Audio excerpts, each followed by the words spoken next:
안녕하세요. 깊은 사색의 시간으로 여러분을 안내합니다. 혹시 무언가를 간절히 찾아 헤맨 끝에 마침내 답을 얻었지만 오히려 마음이 텅 비어버린 듯한 경험을 해보신 적이 있으신가요? 오늘 우리는 바로 그 깊고 역설적인 마음의 여정에 대해 이야기 나누려 합니다. 이 이야기가 당신의 마음에 울림을 준다면 잠시 시간을 내어 구독과 좋아요를 눌러주세요. 여러분의 작은 관심이 저희가 더 깊은 지혜의 샘을 길어 올리는데 큰 힘이 됩니다.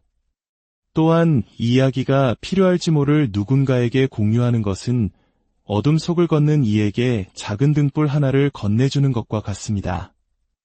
여러분의 오늘에 그리고 이 시간을 함께하는 모든 분들에게 주님의 은총과 평화가 가득하기를 기도합니다. 자, 이제 시작하겠습니다. 어느 날 당신의 삶에 거대한 지진과도 같은 영적 각성이 찾아옵니다. 혹은 아주 조용히 당신 자신이라 믿었던 정체성이 산산조각 나는 순간을 맞이합니다. 그 순간 당신 발밑의 땅이 흔들리는 것을 느낍니다. 한때 너무나 익숙했던 모든 것들이 일순간 낯설게 변해버립니다. 당신은 환상의 장막을 꿰뚫어보고 오랫동안 나를 움직여온 습관의 톱니바퀴와 세상의 길을 멀게 하는 소음을 똑똑히 보게 됩니다. 그리고 마침내 고요함이 찾아옵니다. 처음에 그 침묵은 마치 불타는 건물에서 빠져나와 맑은 공기를 들이마시는 것처럼 거룩하고 해방감을 주며 심지어는 강력한 힘을 주는 것처럼 느껴집니다. 하지만 시간이 흐르면서 아주 천천히 그리고 미묘하게 삶의 의미들이 녹아내리기 시작합니다. 이것은 재앙과 같은 사건이 아니라 마치 누군가 영혼의 조명을 희미하게 낮추고는 다시 켜는 것을 잊어버린 것처럼 조용한 사라짐에 가깝습니다. 당신은 더 이상 무언가를 얻기 위해 발버둥치지 않습니다. 더 이상 누군가에게 잘 보이기 위해 연기하지도 않습니다. 이는 절망감 때문이 아니라 오히려 신성한 탈진에 가깝습니다. 속이 텅 비어버린 듯한 이 느낌은 이상하게도 평화롭지만 동시에 불안할 만큼 고요합니다. 그리고 바로 그때 내면에서 하나의 속삭임이 시작됩니다. 조용하지만 가슴 아픈 질문이 떠오릅니다. 마침내 진실을 보게 되었는데 왜 나는 이토록 공허한 것일까? 이것이 바로 영적 성장의 길에서 아무도 미리 경고해주지 않는 역설입니다. 우리는 흔히 영적 각성이 우리 삶의 목적에 불을 붙이고 환상을 꿰뚫어보면 명료함으로 타오를 것이라고 믿도록 이끌립니다. 하지만 많은 이들, 특히 예민한 감수성을 지닌 이들, 진리를 찾는 구도자들, 깊은 공감 능력을 가진 이들에게 각성은 다른 작용을 합니다. 그것은 그릇을 비워내는 일과 같습니다. 모든 거짓된 동기들을 박박 긁어내어 마침내 순수한 욕망조차 알아볼 수 없게 될 때까지 비워냅니다. 그리고 우리는 그 텅 빈 공간 속에서 진정한 각성과 무기력을 혼동하기 시작합니다. 얼마 전 저의 한 친구와 나눈 대화가 떠오릅니다. 그녀는 명석하고 영적으로 깨어 있으며 수많은 영적 스승들의 가르침에 통달했던 사람이었습니다. 그녀는 영혼의 어두운 밤을 지나 수정처럼 맑은 통찰력을 얻었다고 했습니다. 정체성, 성공, 외부로부터 오는 사랑과 같은 환상들을 모두 꿰뚫어 보았다고 말했죠. 하지만 2달 후 저는 그녀가 침대에 누워 멍하니 천장만 바라보고 있는 것을 발견했습니다. 그녀가 전혀 예상치 못했던 고요함 속에 표류하고 있었던 겁니다. 그녀는 이렇게 말했습니다. 예전에는 내가 충분히 노력하지 않는다고 자책하며 울곤 했어. 그런데 지금은 내가 무언가를 하든 말든 아무 상관이 없어졌어. 깨달음이 내게 불을 붙여줄 거라 생각했는데 오히려 불이 꺼져버린 기분이야. 이러한 경험은 실패가 아닙니다. 정신분석학의 거장 칼 융은 바로 이 경계에 대해 깊이 탐구했습니다. 그는 이 상태를 에고의 붕괴와 진정한 자기의 탄생 사이에 놓인 신성한 땅이라고 묘사했습니다. 페르소나, 즉 사회적 가면과 타인의 인정에 의해 움직이던 동기가 모두 사라지고 아직 새로운 형태로 빚어지지 않은 날것의 점토만이 남겨진 그 고요함이 오히려 두려운 경계의 공간입니다. 이것은 실패가 아니라 개성화 과정의 일부입니다. 애벌레가 나비가 되기 전에 번데기 속에서 자신의 형체를 완전히 녹여 무형의 상태가 되는 것처럼 우리 정신이 겪는 변태의 단계인 것입니다. 재탄생을 위해 반드시 필요한 심리적 죽음이죠. 하지만 우리는 이 공허함을 퇴보나 실패로 잘못 이름 붙여서는 안 됩니다. 이 텅 빈 마음의 중심에는 더 깊은 부름, 우리가 들어주기만을 기다리는 영혼의 진실이 조용히 맥박치고 있기 때문입니다. 이제 우리를 움직이는 것은 무언가를 증명하려는 동기가 아니라 그저 존재하려는 순수한 충동입니다. 타인의 인정을 받기 위해서가 아니라 내면의 깊은 울림에 따라 움직이려는 힘입니다. 오늘의 이야기는 절망에 관한 것이 아닙니다. 이것은 깨달음 이후 낡은 연료가 모두 소진되고 새로운 에너지원이 아직 형성되는 그 순간에 관한 이야기입니다. 칼 융은 일생의 특권은 진정한 자기 자신이 되는 것이다. 라고 말했습니다. 동기부여의 상실은 끝이 아닙니다. 그것은 가면으로서의 삶이 끝나고 영혼으로서의 삶이 시작되는 거룩한 출발점입니다. 분석 심리학의 창시자인 칼 융은 현대 영성계에서 이 주제가 논의되기 훨씬 이전부터 깨달음 뒤에 찾아오는 이 기이하고 조용한 안개를 예견했습니다. 그는 이 현상을 신비주의나 행복감 넘치는 언어로 포장하지 않았습니다. 대신 무의식이 꿈틀거리기 시작할 때 영혼이 어떻게 자신의 깊은 심연으로 내려가는지에 대해 날카로운 명료함으로 이야기했습니다. 융은 이렇게 썼습니다. 깨달음은 빛의 형상을 상상함으로써 오는 것이 아니라 어둠을 의식화함으로써 온다. 이 말은 시적으로 들릴지 모르지만 그 안에는 무서운 진실이 담겨 있습니다. 진정한 각성은 당신에게 행복의 왕관을 씌워주는 것이 아니라 당신을 발가벗깁니다. 그것은 거짓된 자아를 지탱하던 비계들을 해체하고 느리고 신성한 죽음을 시작하게 합니다. 바로 당신이 자신이라고 믿었던 존재의 죽음입니다.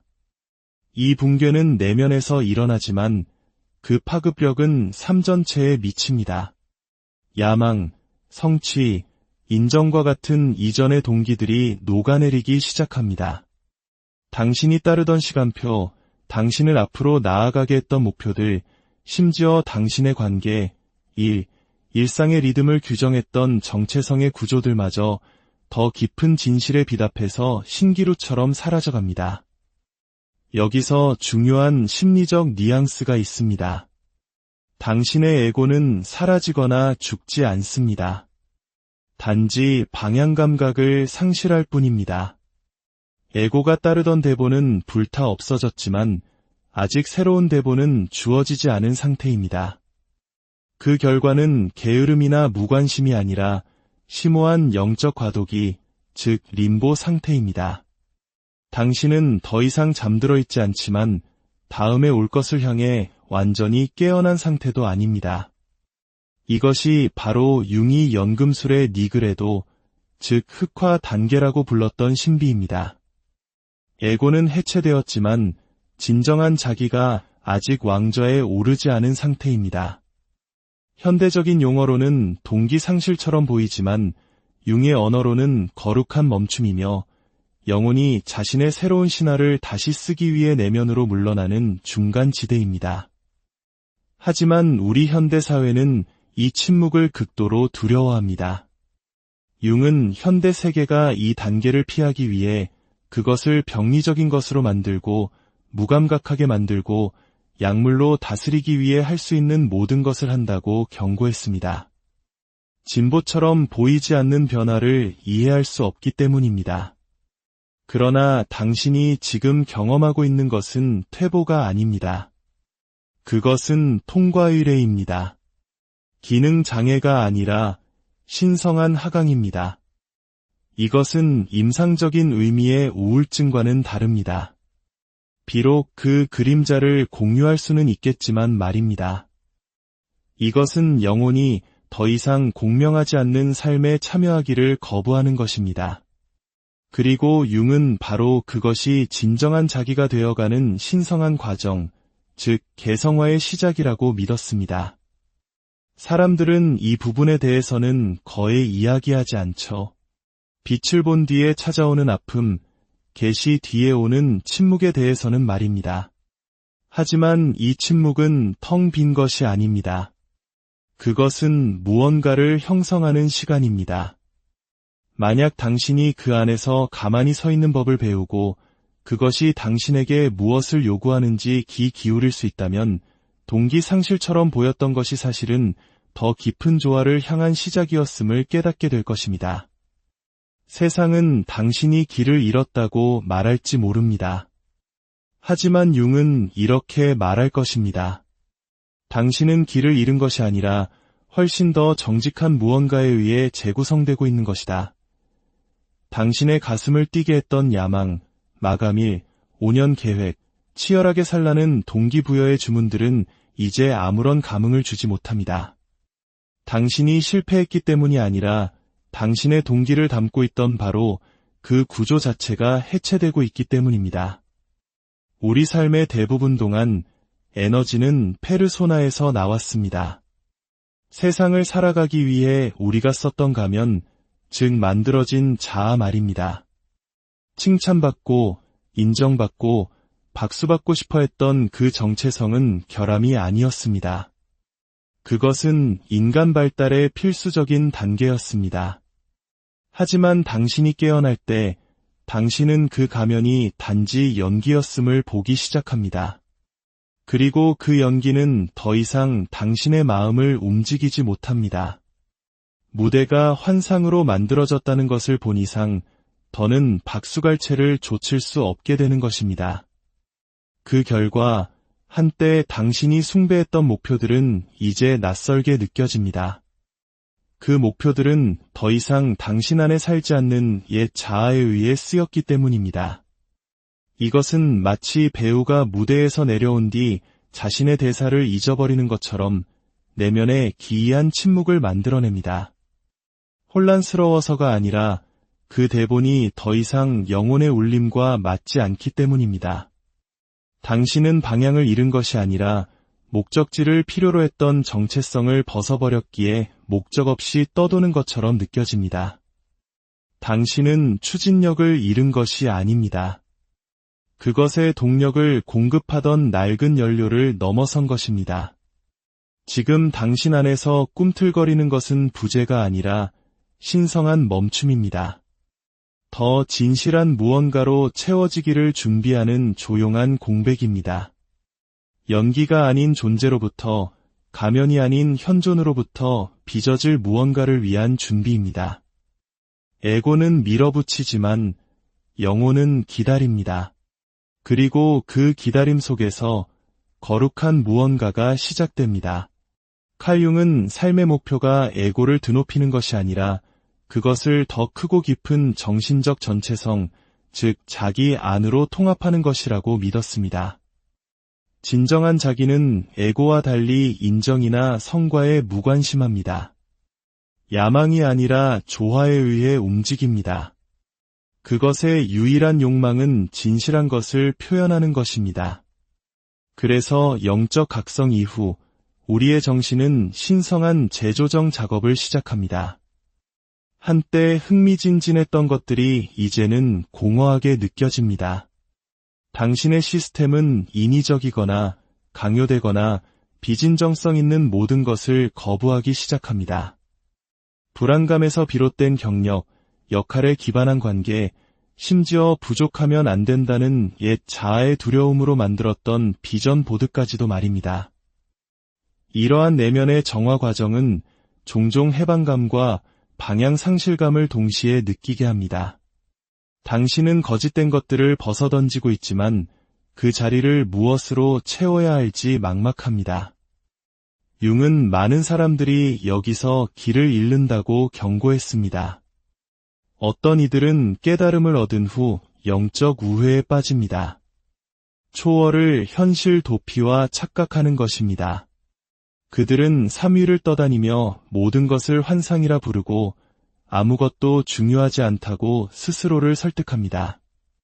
하지만 초연함은 단절과 다릅니다. 진정한 자기는 당신이 세상에서 사라지기를 원하지 않습니다. 당신을 통해 이 세상에 거주하기를 원합니다. 그리고 그 현현 이전에 하나의 문턱이 있습니다. 바로 깨달음 뒤에 오는 잿빛 공간, 행복이 아닌 당혹감과 함께 찾아오는 공허입니다. 그것은 시적으로 보이지도 않고 유행을 타지도 않습니다. 세상이 쏜살같이 지나가는 동안 자신이 무엇이 되어가고 있는지 설명할 수 없는 채로 조용히 앉아있는 모습처럼 보일 뿐입니다. 이 과도기적 공간은 실수가 아니라 통과의례입니다. 현대 문화가 전혀 인내심을 갖지 못하는 미지의 세계로의 하강입니다. 고요함은 게으름으로, 멈춤은 마비로 오진됩니다. 그래서 당신은 스스로를 판단하기 시작하고 바로 그 판단이 당신의 영혼이 집으로 불러들이는 에너지를 가로막는 벽이 됩니다. 이 단계는 붕괴가 아니라 번데기 과정입니다. 만약 당신이 여기서 충분히 오래 머물 수 있다면, 서두르거나 후퇴하려는 충동에 저항할 수 있다면 당신은 그것을 느끼기 시작할 것입니다. 더 깊은 무언가가 솟아오르는 조용한 맥박을 말입니다. 진정한 자기는 시끄럽지 않지만 끊임없이 존재합니다. 그리고 그것은 당신이 아직 이름 붙일 수 없는 것을 신뢰하기를 기다리고 있습니다. 에고의 광적인 분투, 나는 모든 것을 해야만 해, 에서 영혼의 텅 빈 고요함, 내가 굳이 무언가를 할 필요가 있을까? 로 진자운동이 일어납니다. 이 진자운동은 당신이 고장 났기 때문이 아니라 균형이 그것을 요구하기 때문입니다. 오랫동안 연기라는 감옥에 갇혀있던 정신이 마침내 휴식 속으로 무너져 내리는 것입니다. 그리고 이 하강은 병리적인 현상이 아니라 통과의례입니다. 신화의 언어로 이것은 은둔자의 원형입니다. 재탄생 전 세상으로부터의 물러남입니다. 더 이상 기어다니는 애벌레도 아직 날아오르는 나비도 아닌 상태. 모든 현대적 기준으로는 비생산적이지만 연금술적 변형을 겪고 있는 정신에게는 반드시 필요한 시간입니다. 그리고 변형은 융의 말처럼 어둠 속에서 시작됩니다. 긍정적인 생각만으로는 이룰 수 없습니다. 바로 이 지점에서 현대 영성은 종종 그 깊이를 잃습니다. 각성의 화려함만을 강조하면서 그것이 동반하는 십자가의 고통은 피하려고 하기 때문입니다. 이 무의 상태에서 당신이 억압했던 슬픔, 분노, 채워지지 않았던 욕구들이 수면 위로 떠오릅니다. 마침내 그것들이 올라올 공간이 생겼기 때문입니다. 에고는 방황합니다. 행동과 명확성을 원합니다. 하지만 자기는 조용하고 끈질기게 속삭입니다. 내려놓아라. 내가 더 깊은 것을 만들고 있다. 바로 여기서 진정한 작업이 시작됩니다. 성취가 아닌 수능 속에서, 명료함이 아닌 지켜봄 속에서 말입니다. 그러다 거에 감지할 수 없을 정도로 무언가가 꿈틀거립니다. 새로운 형태의 동기가 솟아오릅니다. 그러나 그것은 예전의 것과는 전혀 다릅니다. 불안에서 태어나지 않았고 긴급하거나 과시적이지 않습니다. 그것은 포효하지 않고 조용히 웁니다. 해야만 하기 때문에가 아니라 그렇게 하지 않는 것이 진실에 대한 배신이기에 움직이는 영혼의 충동입니다. 이것은 성공을 향한 추구가 아니라 온전함을 향한 부름입니다. 고요함 속에서 당신은 내면의 밤을 헤맸습니다. 이제 태고의 무언가가 깨어납니다. 포효나 번개가 아니라 조용한 내면의 암, 부드러운 맥박으로 말입니다. 그것은 과거로 돌아가라고 재촉하는 대신 아직 존재한 적 없는 것을 건설하라고 당신을 초대합니다. 진정한 자기가 이끌기 시작하면 당신은 더 이상 허둥대지 않고 삶에 응답합니다. 뒤처질지 모른다는 두려움이 아니라 내면의 조화라는 조용한 확신에 의해 움직입니다. 당신은 더 이상 상처럼 주어지는 명확성을 좇지 않고 그것이 종종 단순함의 옷을 입고 도착할 때 알아보기 시작합니다. 당신은 끊임없이 자신을 배신하는 고통, 더 이상 맞지 않는 자신을 연기하는 무딘 피로감에서 벗어납니다. 대신 아무도 박수치지 않을 때에도 창조하고 예를 기대하는 상황에서도 아니오라고 말하며 정해진 목표를 달성하기보다 경이로움을 따라갑니다. 당신은 성과보다 평화를 선택하기 시작합니다. 이것은 아드레날린이 아닌 조화이며 압박이 아닌 현존이라는 새로운 연료입니다. 당신의 야망은 사라지지 않고 헌신으로 변모합니다. 진실하고 실제적이며 당신을 살아있게 하는 것에 대한 헌신으로 말입니다. 그리고 이상하게도 그 헌신은 산을 움직입니다. 고갈이 아닌 온전함으로부터 지속 가능한 영혼의 힘으로 일을 해냅니다. 만약 깨달음 이후 당신의 불꽃이 어디로 갔는지 궁금했다면 기억하십시오. 그것은 사라진 것이 아닙니다. 낡은 불은 더 깊은 불꽃이 타오를 수 있도록 자리를 내주며 타버렸을 뿐입니다. 세상의 폭풍우 속에서도 흔들리지 않을 불꽃 말입니다. 당신이 이야기를 듣고 있다면 당신은 이미 그 길을 걷고 있는 것입니다. 이것은 당신의 각성의 끝이 아닙니다. 진정한 당신이 되어가는 여정의 시작입니다. 오늘 나눈 이야기 속에서 당신의 마음을 움직인 무언가가 있었다면, 혹은 단 하나의 단어라도 당신의 내면 경험을 비추었다면 부디 그 울림을 다른 이들과도 나눠주시길 바랍니다. 당신의 미완성된 이야기가 다른 누군가의 어둠 속에서 등불이 될 수 있습니다. 당신 안에 있는 진실과의 관계, 그것이 모든 것의 기초이며 진정한 집입니다. 그 온전함으로부터 모든 진실한 것들이 태어납니다. 당신 안에서 펼쳐지는 이 신성한 과정을 신뢰하시길 바랍니다. 평화가 당신의 나침반이 되기를, 그리고 당신의 모든 걸음에 축복이 함께하기를